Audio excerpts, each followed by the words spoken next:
ഇറാനിൽ ആക്രമണം തുടരുമെന്ന് അമേരിക്കൻ പ്രസിഡന്റ് ഡൊണാൾഡ് ട്രംപ് അല്പസമയം മുൻപ് വ്യക്തമാക്കിയതേയുള്ളൂ.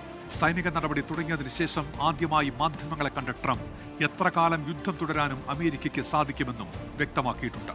ഇറാൻ ആണവായുധം നിർമ്മിക്കുന്നത് ലോകത്തിന് ഭീഷണിയാണ്. മുന്നറിയിപ്പുകളെല്ലാം ഇറാൻ അവഗണിച്ചെന്നും ആക്രമണത്തെ ന്യായീകരിച്ചുകൊണ്ട് ഡൊണാൾഡ് ട്രംപ് പറഞ്ഞു. An Iranian regime armed with long-range missiles and nuclear weapons would be an intolerable threat to the Middle East, but also to the American people. Our country itself would be under threat.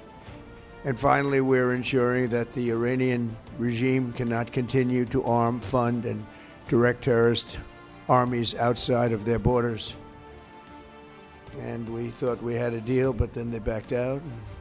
And they came back, and we thought we had a deal, and they backed out. I said, you can't deal with these people. Iran നാവികസേനയുടെ 10 കപ്പലുകൾ തകർത്തെന്നും ഇറാനെ നിരായുധീകരിക്കും എന്നും Trump കൂട്ടിച്ചേർത്തു. വിവരങ്ങളുമായി ഇപ്പോൾ Suhail മുഹമ്മദാണ് news ഡെസ്കിൽ നിന്ന് ചേരുന്നത്. സുഹൈല്, ഈ ട്രംപിന്റെ വാക്കുകളിൽ നിന്ന് എന്താണ് വായിച്ചെടുക്കേണ്ടത് സുഹൈൽ? ഡോക്ടർ ഉന്മേഷ്, ഈ ഇറാനെതിരെയുള്ള ആക്രമണം തുടങ്ങിയപ്പോൾ ആദ്യമായി ട്രംപ് ട്രൂത്ത് സോഷ്യലിൽ ഒരു പോസ്റ്റ് ഇടുന്നത് ഖമനേയി കൊല്ലപ്പെട്ടു, പ്രക്ഷോഭകാരികളെ നിങ്ങൾക്കിത് സുവർണാവസരമാണ്, ഭരണം പിടിച്ചെടുക്കുമെന്ന ആഹ്വാനം ചെയ്തുകൊണ്ടാണ് പോസ്റ്റ് ഇട്ടത്. അതിന് പിന്നാലെ ഇറാൻ കനത്ത രീതിയിൽ തിരിച്ചടിച്ചപ്പോൾ രണ്ടാമത്തെ പോസ്റ്റ് വന്നത് ഇറാന് മുന്നറിയിപ്പുമായാണ്. ഇറാൻ ഇതുവരെ കാണാത്ത രീതിയിലുള്ള ആക്രമണങ്ങൾക്ക് സാക്ഷ്യം വഹിക്കേണ്ടി വരുന്ന മുന്നറിയിപ്പ് വന്നു. ഇപ്പോൾ മൂന്നാമത് ട്രൂത്ത് സോഷ്യൽ പോസ്റ്റ് ഇട്ടില്ല, പകരം നേരിട്ട് ജനങ്ങളെ അഭിസംബോധന ചെയ്തു. അതിന് പ്രധാനമായി നമ്മൾ മനസ്സിലാക്കുന്ന കാര്യം, ട്രംപ് യുദ്ധപ്രഖ്യാപനം നടത്തുന്നതിൽ അമേരിക്കൻ കോൺഗ്രസിൽ നിന്ന് പോലും വിമർശനം വരുന്നുണ്ട്. കൃത്യമായ പ്രോട്ടോകോൾ പാലിക്കാതെ, അല്ലെങ്കിൽ ഈ പറയുന്ന പോലെ കോൺഗ്രസിന് അനുമതി വാങ്ങാതെയുള്ള യുദ്ധപ്രഖ്യാപനത്തിലേക്ക് പോകുന്ന രാഷ്ട്രീയമായ ഒരു പൊളിറ്റിക്കൽ പ്രഷർ ട്രംപിന് നേരെ ഉണ്ടാകുന്നു. അതേസമയം തന്നെ ഇസ്രായേലുമായി ചേർന്ന് നടത്തുന്ന ആക്രമണത്തിൽ ഈ പറയുന്ന മധ്യപൂർവേഷ്യകളിൽ അമേരിക്കൻ ബേസുകൾക്ക് നേരെ ഉണ്ടാകുന്ന ആക്രമണങ്ങളിൽ അമേരിക്കൻ സൈനികർ കൊല്ലപ്പെട്ടെന്ന വാർത്ത സ്ഥിരീകരിക്കപ്പെട്ടിട്ടുണ്ട്. 4 അമേരിക്കൻ സൈനികർ കൊല്ലപ്പെടുന്നു. അതായത് അമേരിക്കൻ ജനതയ്ക്ക് കാഷ്വാലിറ്റി ഉണ്ടാകുന്നു, അവരുടെ സൈന്യത്തിന് കാഷ്വാലിറ്റി ഉണ്ടാകുന്നു. അതുകൊണ്ട് തന്നെ ജനങ്ങളെ അഭിസംബോധന ചെയ്തുകൊണ്ട് പിന്തുണ തേടുക എന്നുള്ളത് അമേരിക്കൻ പ്രസിഡന്റിനെ സംബന്ധിച്ചിടത്തോളം അനിവാര്യതയെ മാറുന്ന ഘട്ടത്തിൽ കൂടിയാണ് അമേരിക്കൻ പ്രസിഡന്റ് ഡൊണാൾഡ് ട്രംപ് ഇന്ന് മാധ്യമങ്ങളെ അല്ലെങ്കിൽ ജനങ്ങളെ അഭിസംബോധന ചെയ്തത്. അതായത് ട്രൂത്ത് സോഷ്യലിൽ നിന്ന് പുറത്തേക്ക് ഇറങ്ങി നേരിട്ട് ആദ്യമായാണ് ഇറാൻ സംഘർഷം തുടങ്ങിയതിന് പിന്നാലെ ഈ ട്രംപ് മാധ്യമങ്ങളെ കാണുന്നു, ജനങ്ങളെ കാണുന്നു എന്നൊരു പ്രത്യേകത കൂടി ഇന്നത്തെ അഭിസംബോധനയ്ക്കുണ്ട്. ഇനി ട്രംപിന്റെ വാക്കുകൾ എടുത്തു പരിശോധിച്ചാൽ എവിടെ നിന്നും സമാധാനത്തിന്റെ ശ്രമങ്ങൾ ഉണ്ടാകുന്നില്ല. ബാക്ക് ചാനലിൽ പോലും ഈ പറയുന്ന പോലെ സമാധാനത്തിനുള്ള ശ്രമങ്ങൾ നടക്കുന്നില്ല എന്ന് വേണം മനസ്സിലാക്കാൻ. സമാധാനത്തിന്റെ ശ്രമങ്ങൾ നടക്കുന്നില്ല എന്ന് മാത്രമല്ല, അതിനപ്പുറത്തേക്ക് അതിതീവ്രമായ യുദ്ധത്തിലേക്ക് അമേരിക്ക നീങ്ങുന്നു, ഇറാനെ പൂർണ്ണമായി ഇല്ലാതാക്കുന്ന യുദ്ധത്തിലേക്ക് അമേരിക്ക നീങ്ങുന്നു എന്ന ആഹ്വാനം കൂടിയാണ് ഡൊണാൾഡ് ട്രംപിന്റെ വാക്കുകളുള്ളത്. കഴിഞ്ഞ ദിവസം ട്രൂത്ത് സോഷ്യലിലെ പോസ്റ്റിൽ 3-4 ആഴ്ച നീണ്ടു നിൽക്കുന്ന ഒരു യുദ്ധത്തിന് അമേരിക്ക തയ്യാറെടുക്കുന്നു പറയുമ്പോൾ, ഇന്ന് അതിൽ നിന്നും മാറി 3-4 ആഴ്ചകൾ ഞങ്ങൾ യുദ്ധം ചെയ്യും, അത് കഴിഞ്ഞും യുദ്ധം ചെയ്യാനുള്ള ശേഷി അമേരിക്കയ്ക്കുണ്ട്. അതായത് 3-4 ആഴ്ചകൾ കൊണ്ട് അമേരിക്ക പറയുന്ന സോ കോൾഡ് പീസോ സോ കോൾഡ് ഭരണമാറ്റമോ ഉണ്ടാകില്ല എന്ന് അമേരിക്ക തിരിച്ചറിയുന്നു. അതുകൊണ്ട് തന്നെ യുദ്ധം തുടരാനാകും, തുടർന്നാലും അമേരിക്കയ്ക്കൊന്നും സംഭവിക്കാനില്ല. അത്രത്തോളം ഫുൾ ഫ്ലെഡ്ജായ സൈന്യവും ഈ പറയുന്ന പോലെ ആയുധശേഷിയുമുള്ള രാജ്യമാണ്. യുദ്ധം തുടർന്നു പോയാലും അമേരിക്ക മുന്നോട്ട് പോകാനാകുമെന്ന് പറയുമ്പോൾ ആത്യന്തികമായി എന്ത് ലക്ഷ്യമാണ് അമേരിക്ക ഇറാനിൽ കാണുന്നത്? ഭരണമാറ്റമാണ്. ആ ഭരണമാറ്റം എന്ന ലക്ഷ്യത്തിലേക്ക് എത്തുന്നവരെ യുദ്ധം തുടങ്ങുമെന്ന ആഹ്വാനവും അല്ലെങ്കിൽ പ്രഖ്യാപനം കൂടി ട്രംപ് നടത്തുന്നു. അതിന് ഘട്ടഘട്ടമായ 3 പോയിന്റുകളാണ് ഡൊണാൾഡ് ട്രംപ് പറയുന്നത്. ആദ്യം ഇറാന്റെ ബാലിസ്റ്റിക് മിസൈൽ ശേഷി കുറക്കുക, അല്ലെങ്കിൽ അത് ഇല്ലാതാക്കുക. നിലവിൽ നമ്മൾക്കറിയാവുന്നതുപോലെ ഇറാൻ പ്രതിരോധത്തിനാണെങ്കിലും ഈ പറയുന്ന പോലെ പ്രത്യാക്രമണത്തിനാണെങ്കിലും ഏറ്റവും കൂടുതൽ ഉപയോഗിക്കുന്ന ബാലിസ്റ്റിക് മിസൈലുകളാണ്. ആദ്യം ബാലിസ്റ്റിക് മിസൈലുകൾ ഇല്ലാതാക്കും, രണ്ടാമത് ഇറാന്റെ നാവികശേഷി ഇല്ലാതാക്കും, മൂന്നാമത് ഇറാന്റെ ആണവശേഷി ഇല്ലാതാക്കും. അതായത് ആകെ മൊത്തം ഇറാന്റെ സൈനിക ശേഷി ഇല്ലാതാക്കിയ ഒരു ഭരണമാറ്റമായിരിക്കും ട്രംപ് ശ്രമിക്കുക. നമുക്കറിയുന്ന പോലെ തന്നെ ഇറാഖിൽ നടത്തിയതുപോലെ ലിബിയയിൽ നടത്തിയതുപോലെയുള്ള ഭരണമാറ്റം ഈ പറയുന്ന ഇറാനിൽ സാധ്യമല്ല. കാരണം അവിടെ ഈ പറയുന്ന ഖമനേയി ഭരണകൂടം എന്ന് പറയുന്നത് നിസ്സാരം ഒരു അതോറിറ്റേറ്റീവ്, അതായത് ഭരണകക്ഷി മാത്രം അല്ലെങ്കിൽ ഭരിക്കുന്ന സർക്കാർ മാത്രം, അതിന് പുറത്ത് ആത്മീയ നേതാവ് കൂടിയാണ്. ആത്മീയമായ അല്ലെങ്കിൽ സ്പിരിച്വലായ ഒരു ഐഡിയോളജി കൂടി വഹിക്കുന്ന, അല്ലെങ്കിൽ ഐഡിയോളജി കൂടി ഫ്യൂൽ ചെയ്യപ്പെടുന്ന ഒരു ഭരണ സംവിധാനം ഇറാനുള്ളത്. അതുകൊണ്ട് ഇറാനിൽ ഒരു പ്രതിപക്ഷ നിലവിലൊരു പ്രതിപക്ഷമേ ഇല്ല. അതുകൊണ്ട് തന്നെ പ്രക്ഷോഭകാരികളാൽ ഭരണം അട്ടിമറിക്കാൻ സാധിക്കില്ല. അതുകൊണ്ട് യുദ്ധം തന്നെ വേണ്ടിവരും. ആ യുദ്ധം വേണ്ടി വന്നാൽ ഒരു പ്രക്ഷോഭകാരികൾക്ക് ഭരണം പിടിച്ചമർത്താൻ അല്ലെങ്കിൽ ഭരണം കയ്യിലെടുക്കാൻ പുറത്തു വരണമെങ്കിൽ അവിടെയുള്ള സൈന്യം ഇല്ലാതാക്കണം.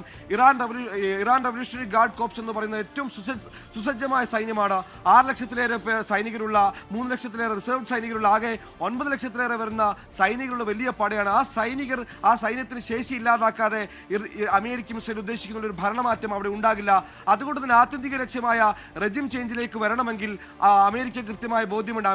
ഇറാനെ ഘട്ടം ഘട്ടമായി ഇല്ലാതാക്കണം. ഇറാനെ ഘട്ടം ഘട്ടമായി ഇല്ലാതാക്കുന്നതുകൊണ്ട് ഉദ്ദേശിക്കുന്നത് സൈനികമായ ശേഷി ഇല്ലാതാക്കുക എന്നുള്ളതാണ്. സൈനികമായ ശേഷി ഇല്ലാതാക്കിയാൽ സ്വാഭാവികം ഇറാൻ റവല്യൂഷണറി ഗാർഡ് കോർപ്സിന് ശക്തിയില്ലാതാകും. ഇത് പ്രക്ഷോഭകാരികൾക്ക് ഭരണം പിടിച്ചെടുക്കാനുള്ള ഊർജ്ജമായി മാറും. അതുകൊണ്ട് തന്നെ എന്താണോ ഇസ്രയേലും അമേരിക്കയും ഉദ്ദേശിക്കുന്ന ലക്ഷ്യം, ആ ലക്ഷ്യം ഭരണമാറ്റമാണ്.